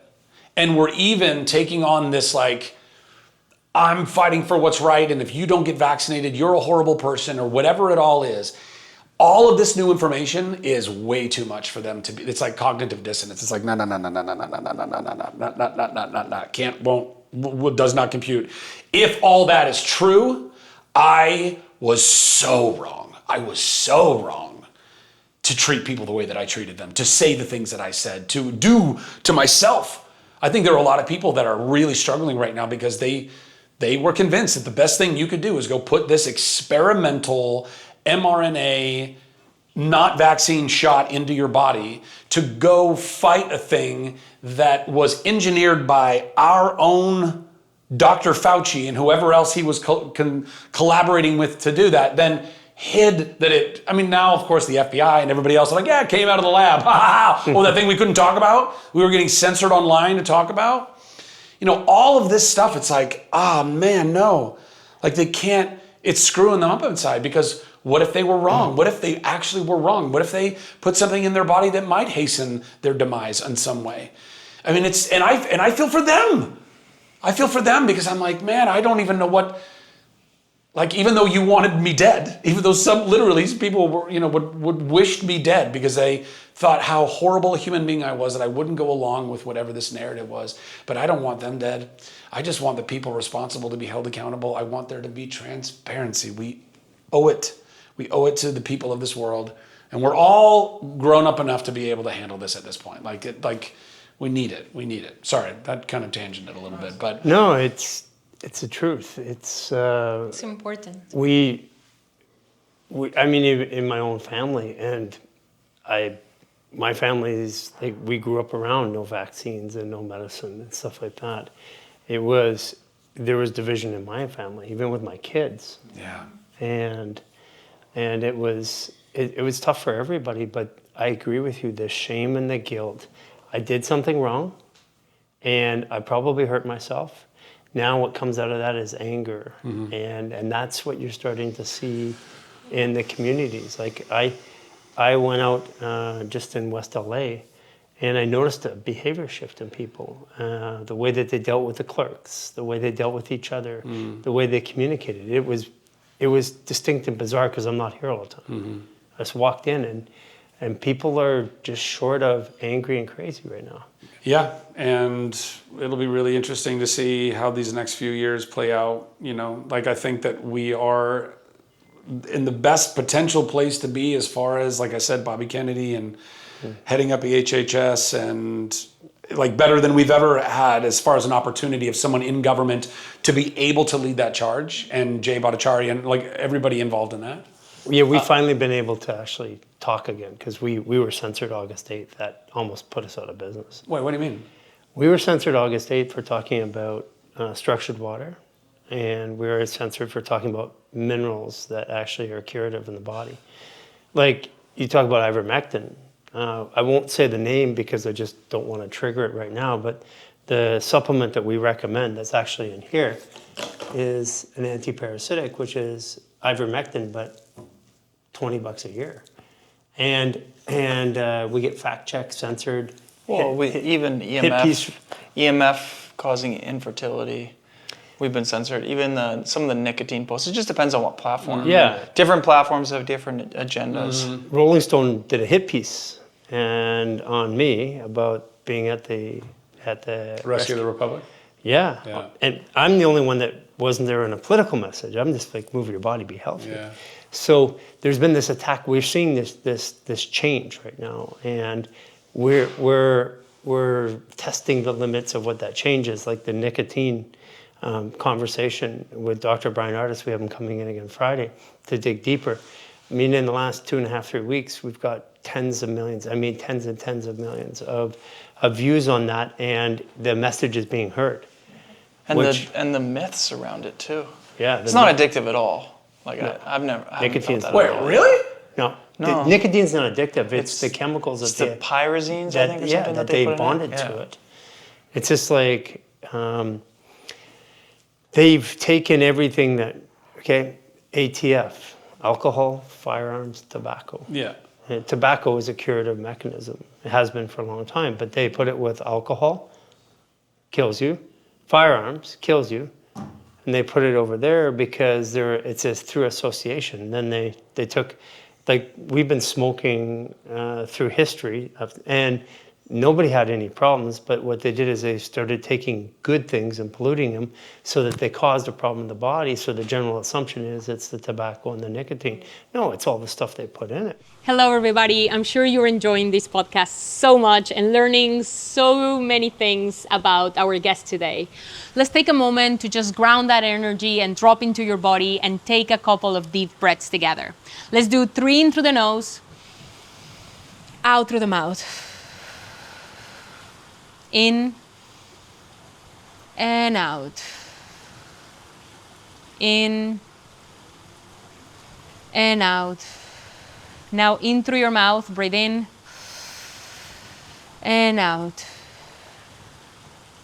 In and out. One more, in and out.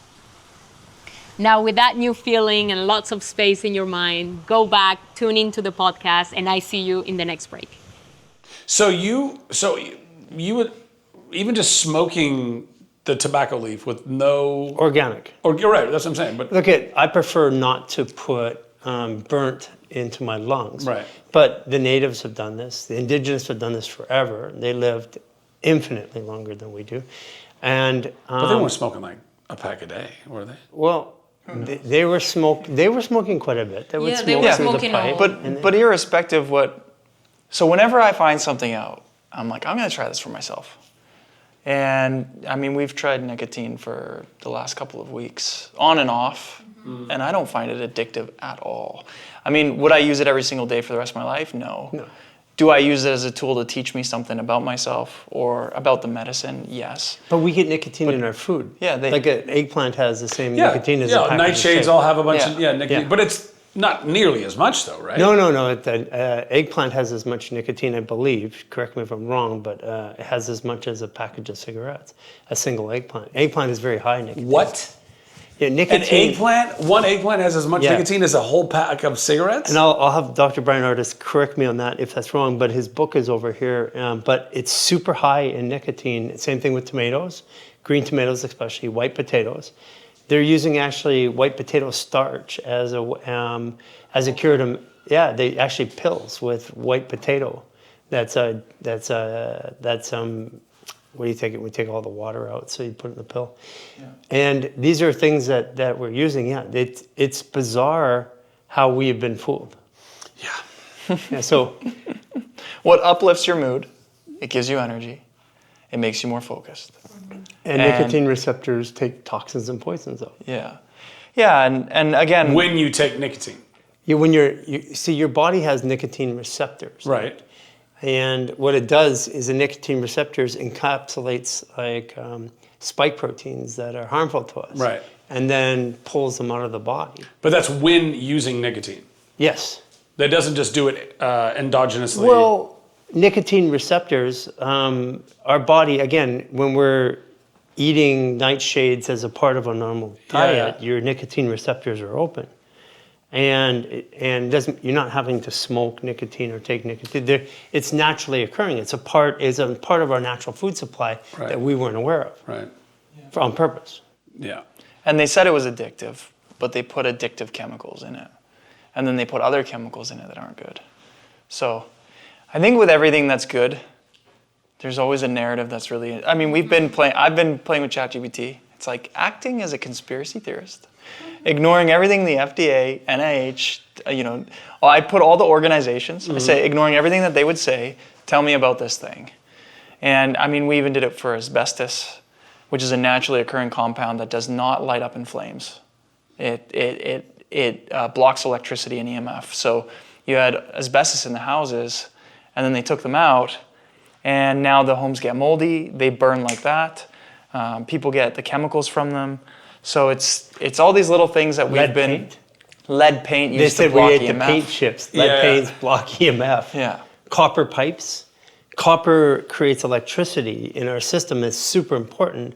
But now we put plastic in, which causes hormonal disruption. So all of our water comes in to plastic pipe. So this is at a scale of architecture. Oh my gosh, guys, the pit is fun, so though. deep. We gotta dig out of. But it's, you know what, at the end of the day, I feel Travel like... with your own sheets, everybody. Move to Mexico. Because Mexico, it's been a pleasure. There's no chemtrails, the water's clean, the food's organic. They're banning the U.S. import of pesticides and corn and stuff like that. That's one of the biggest things we gotta do, man. Man, if we don't kick on regenerative farming like hardcore, I mean, there are so many things. You know Molly, right? What? Do you know Molly from Solventry Ranch? Cafe Gratitude, Sage, Vegan Bistro. Mm-mm. Oh, because they were regenerative farming. When we did our Austin tour last year. We stayed with them on their farm, and at that time they were being attacked in the media for regenerative farming, like being attacked. Wait, who did you ask? Molly and Reinhardt they were on. Oh, yeah. No, I know. Wait, not Reinhardt. Wait. No, not Reinhardt. Where did my brain go? I don't remember Molly's last name. No, Finian Makepeace and his partner.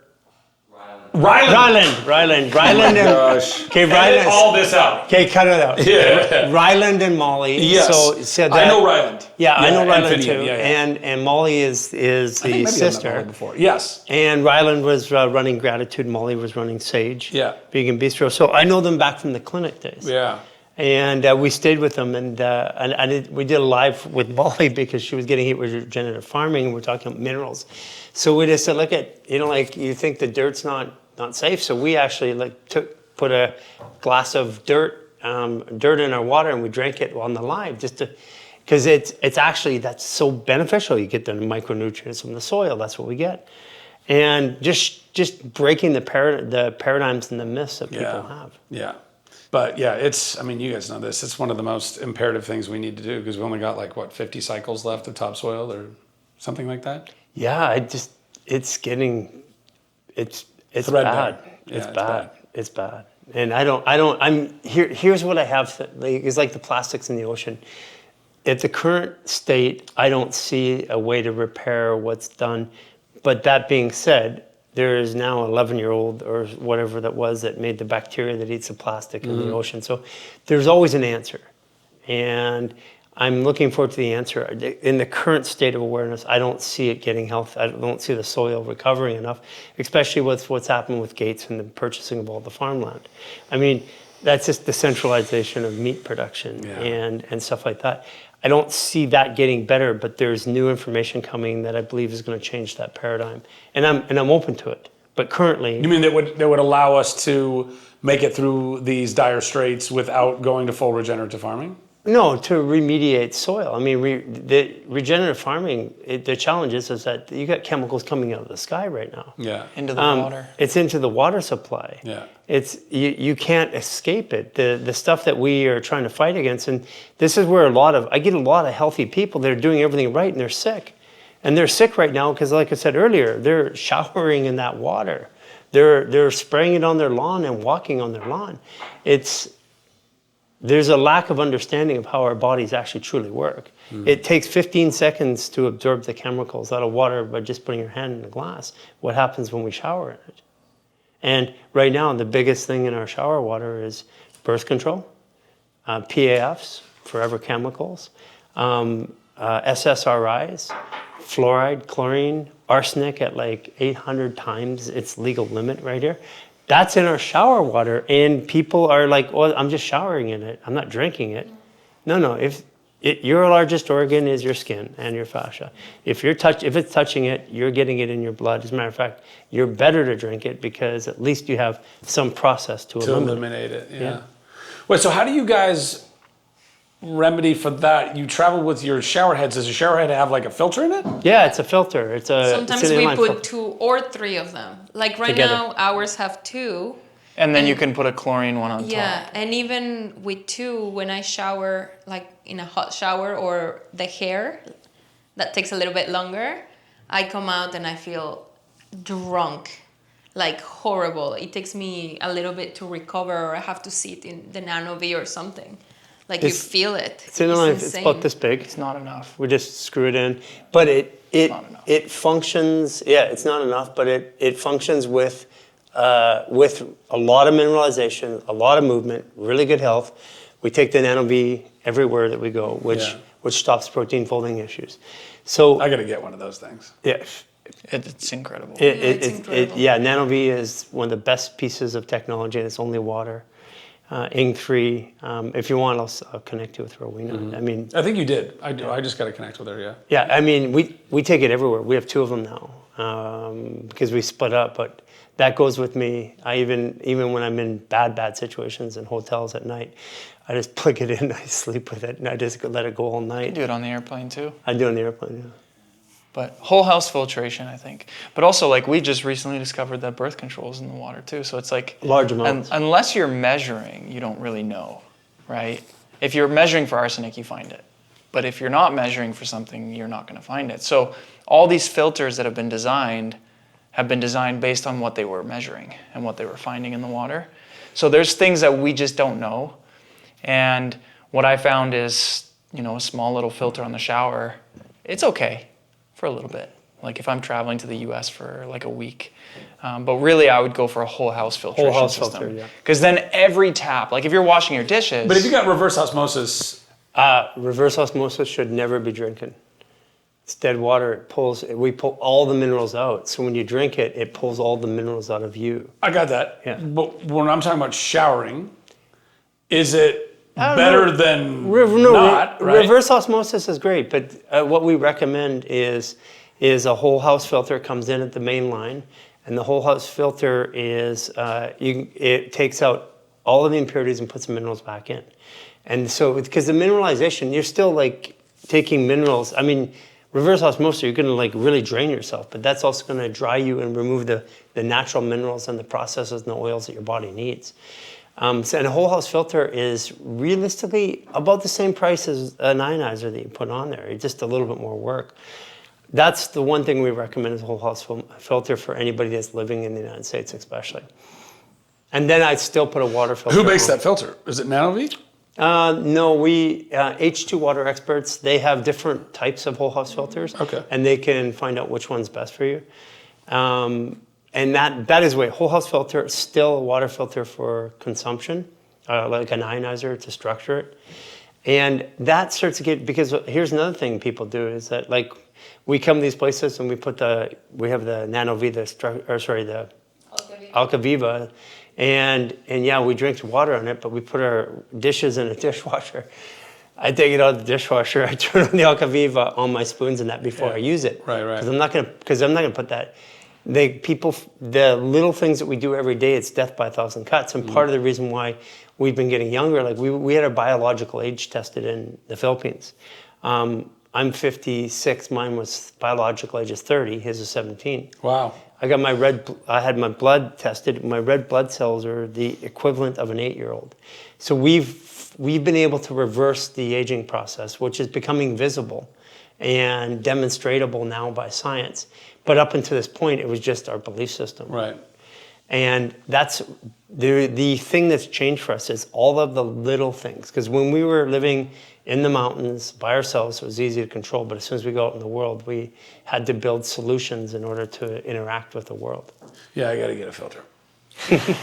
Start I'll connect you with Shane and from H2 Water Experts, and he can help you decide. I think you might have connected me to him too. might have. I think he might have sent me the brochure. Yeah, Looks the so whole wrapped house up filter, and then the ionizer to drink from. Because the whole house filter, you'll notice a difference right away. Like you'll notice a difference in your energy levels, your mood, your hair, your skin, your nails. It'll change within a month. Why not just use that and drink water from that? The which? The whole house filter. You still got your pipes. Pipes, yeah. Okay. Yeah, and You just want an extra level and of you purity with the and the other drinkings. part too is you want the ionization, so you get the hydrogen in the water. Oh, One okay. is filtering it, putting minerals. The other one is making that water live. Got it, Which is the hydrogen, which is Right. actually the antioxidant. And you know, like I with the white one, I hydrogenate the bath. It's super effective. Like it with people. Aaron will tell you, it detoxed him last night really good.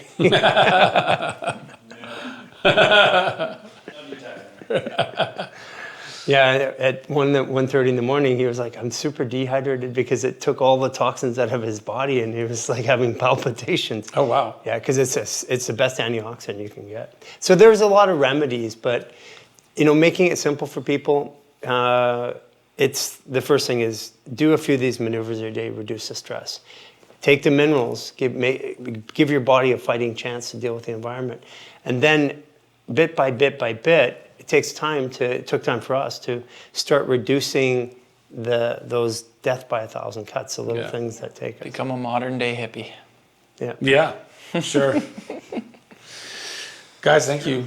Yeah, Thanks for unpacking big things together. Yeah, it's been a journey, and I want to say on camera that you're a Libra, and every time I've met you in public, even the randomest time, like I'm in Mexico, where are you? I'm in Mexico too. Let's meet. It's always been a Libra day, and today's a Libra day again. It's the last 4 times in a row that we've met. Well, technically, you did schedule this one. Well, I did, but you could have picked any date, and we Sure. had you at an earlier date originally. Yeah. So Destiny, because we had you on the 22nd. So what is a Libra day exactly anyway? Well, it's a late Why day. is today a Libra day? Well, because in the astrological calendar, today Right. is a day that nets to 6. It's actually a 6th day. It's the 6th degree of Aries. So this is about bringing balance and art to Aries, which is leadership and structure at the global level right now. All right. Yeah, so Let's somehow go do that. that's what we're doing. That's what we're doing. Yeah.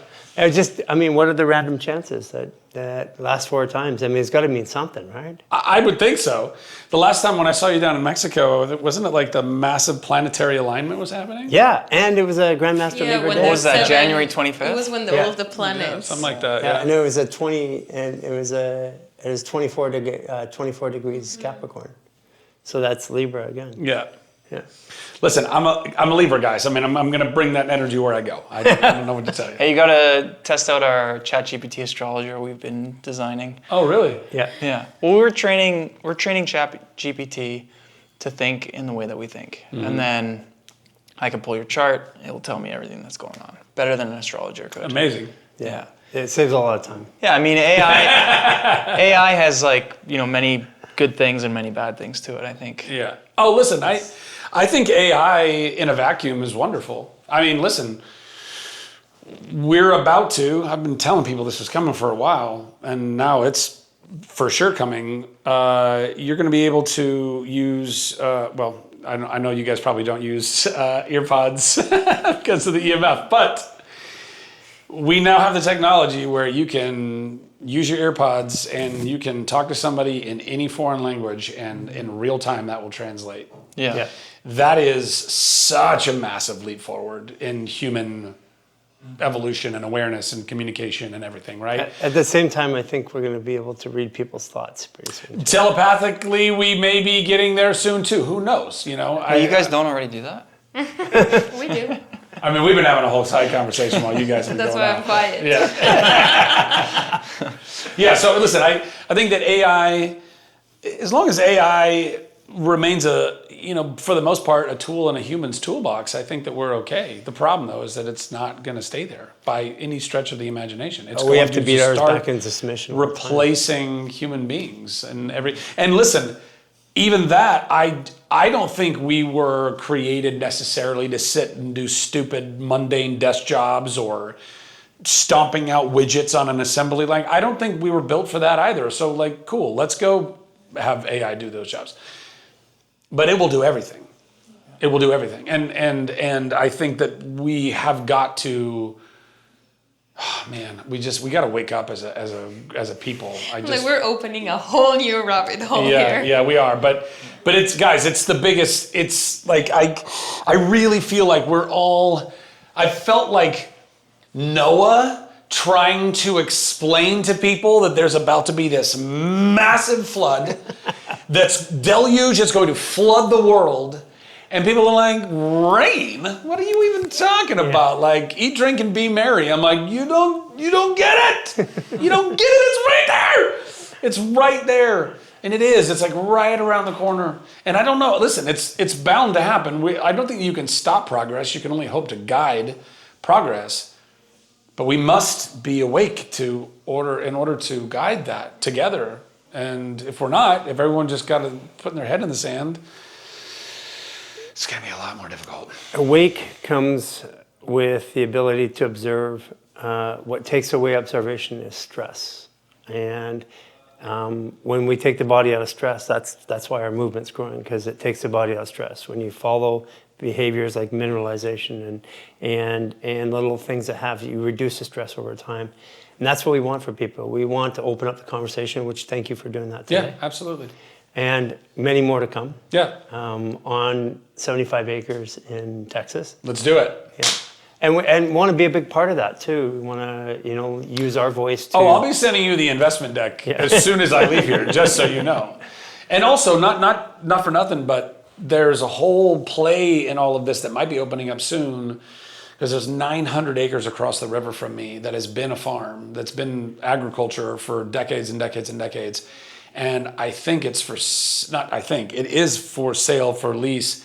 and there's a mining company that's trying to get that land, and it would be one of the worst possible outcomes for that land for so many reasons, not the least of which now we're looking down at a gravel pit for years and years and years to come. But that could be 900 acres of regenerative farming that like really like feeds so many people with really excellent food, nourishing bodies, getting off of industrial fertilizers and monocropping and all of that stuff. That's really cool. Yeah, so that's a whole other thing. But anyway, we'll talk more about that too. Yeah, what we're doing is we're building awareness around the world for. I honestly feel that the cities are not going to be livable, and the people that are conscious are going to migrate.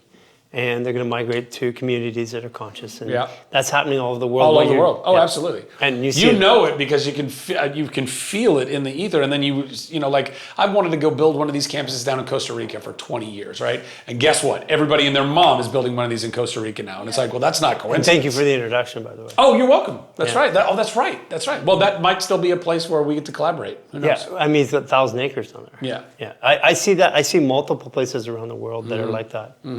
Because modern day hippies, I don't want to live in one place.